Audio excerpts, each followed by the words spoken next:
Assalamualaikum warahmatullahi wabarakatuh. Perkenalkan, nama saya Zulfatun Nabila. Saya mahasiswa program studi perpustakaan dan sains informasi kelas A dengan NIM akhir 0224. Di sini saya akan mempresentasikan tentang sistem dan desain sistem untuk menyelesaikan tugas akhir semester saya yang diampu oleh Bapak Ahmad Nizam Rifki MA.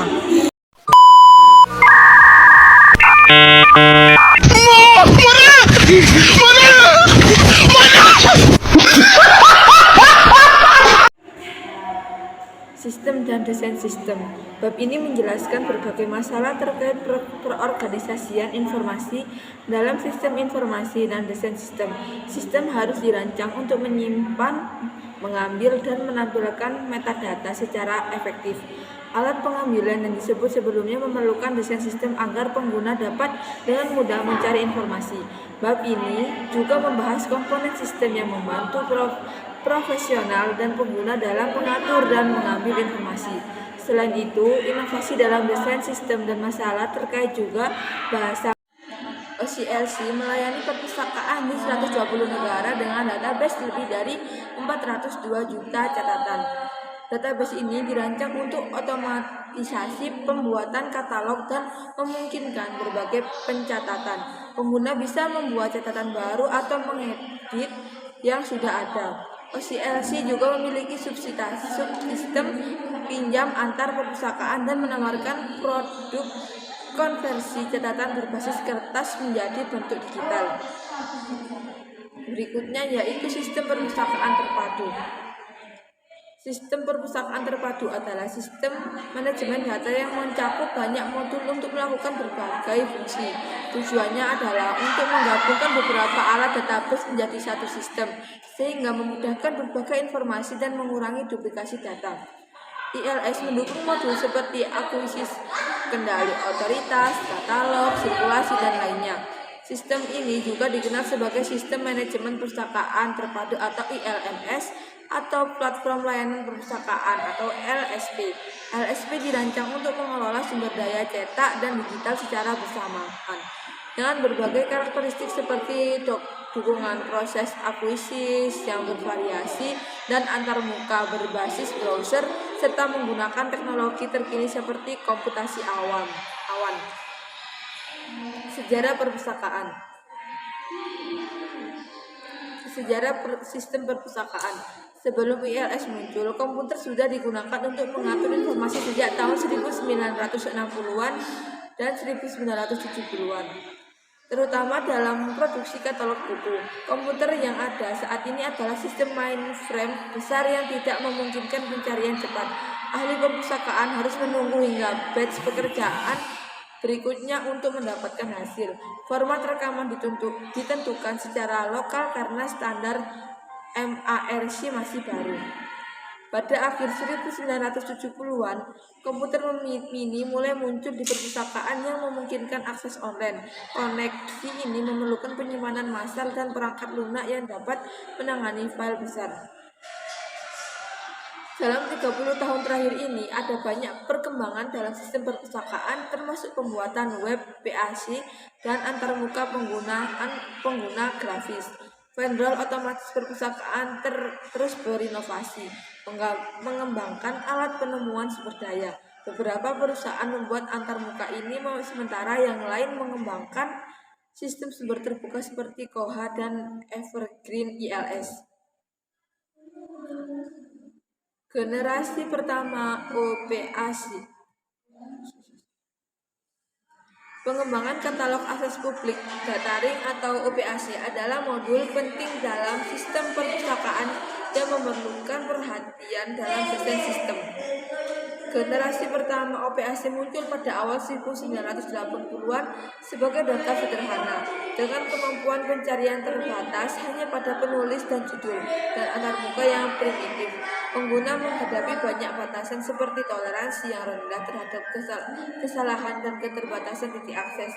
Generasi kedua yang muncul pada akhir 1980-an menunjukkan perkembangan signifikan dengan antarmuka yang lebih baik dan pencarian kata kunci menggunakan operator Boolean. Namun masih ada perubahan dalam penamaan generasi yang lebih baru, di mana beberapa orang menganggap sistem saat ini sebagai generasi ketiga, sementara yang lain menyebutnya sebagai OPAC E3, OPAC E3.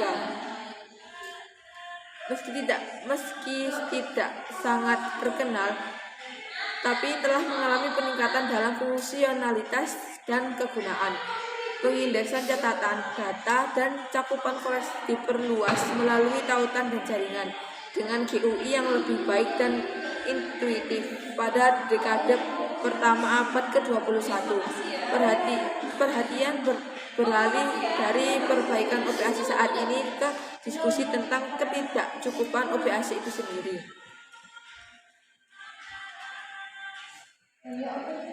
Desain sistem. Pengorganisasian informasi dan desain sistem seringkali sulit untuk dipisahkan. Dalam metadata dari alat pengambilan, kedua aspek ini saling menyatu untuk menyajikan informasi kepada pengguna. Hasil ini menggabungkan elemen pengorganisasian dan desain sistem dalam penyajian metadata.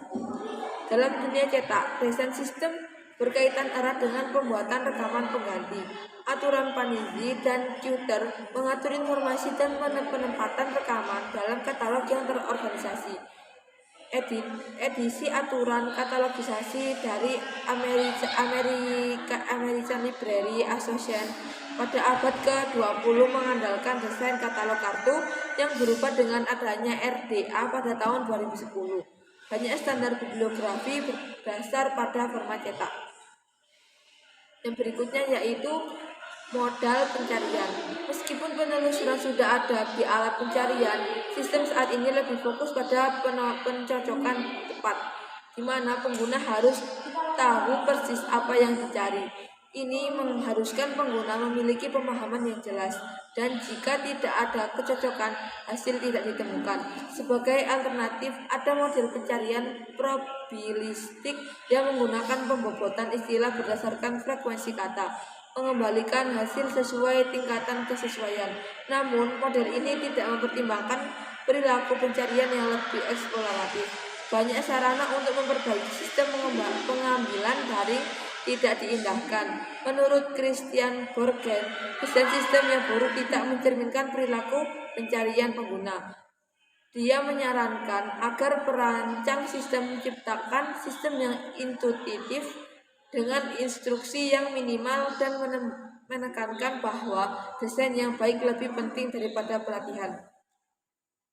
Berikutnya yaitu standar dan sistem, standarisasi dan sistem.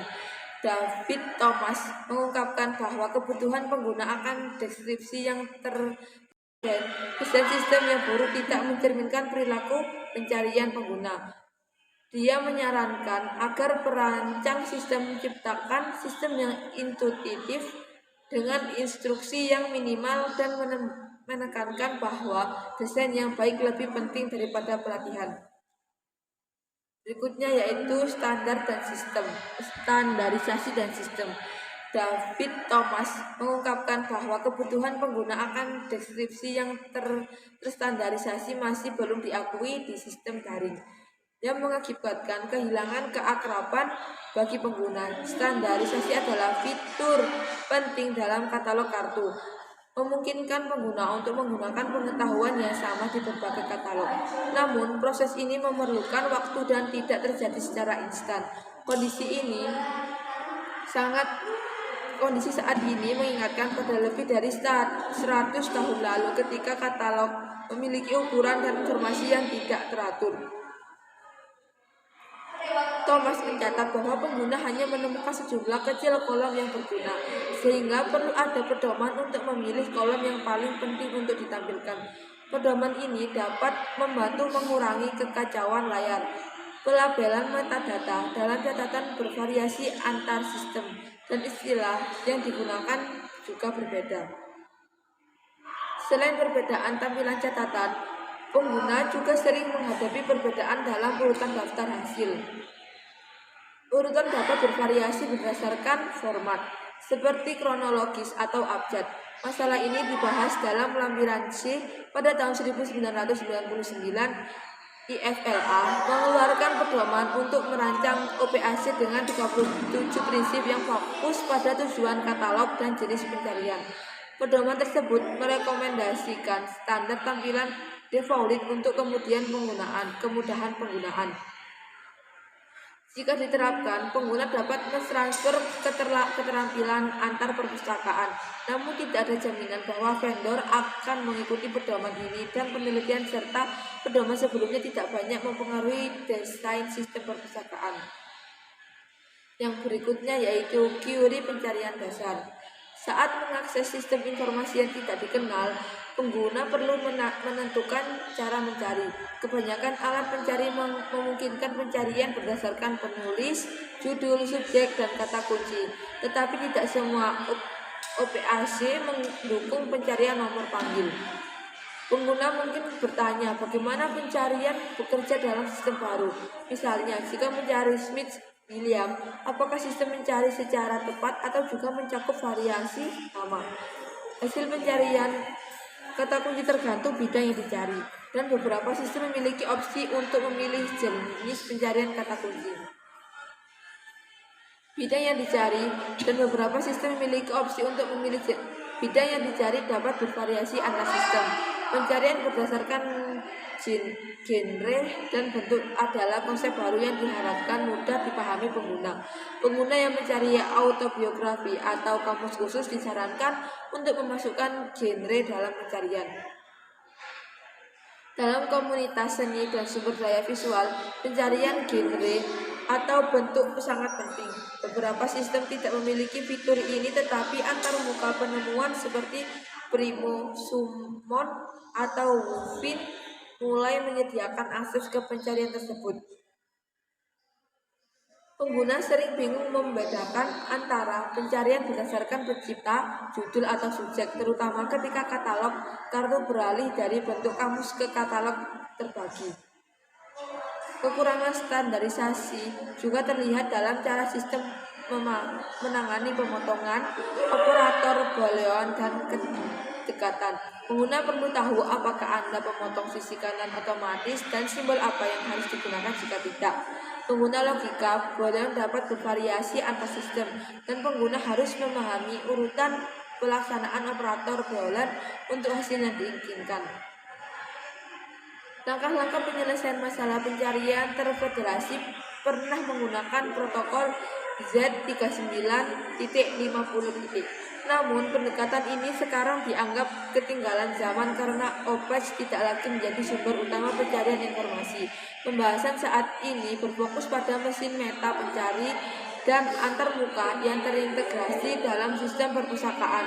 Protokol Z39.50 masih relevan, membantu sistem perpustakaan berkomunikasi dan berbagi informasi bibliografi. Yang berikutnya yaitu desain sistem yang berpusat pada pengguna. Kristen Borgman menyebutkan bahwa katalog daring sulit digunakan karena perancangnya tidak mempertimbangkan kebutuhan pengguna.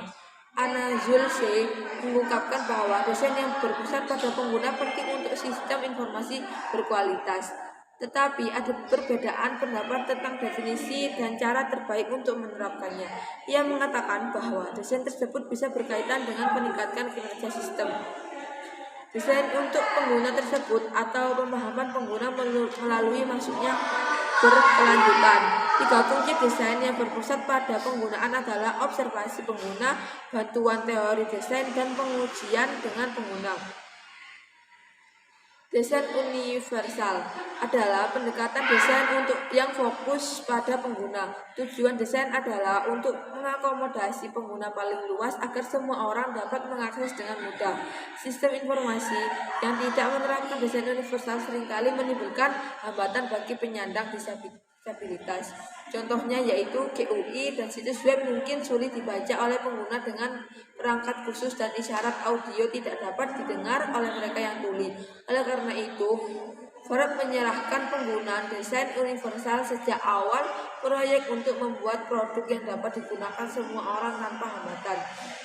Sekian presentasi yang dapat saya sampaikan. Kurang lebihnya mohon maaf. Wabillahi taufiq. Wassalamualaikum warahmatullahi wabarakatuh. Wabillahi taufik.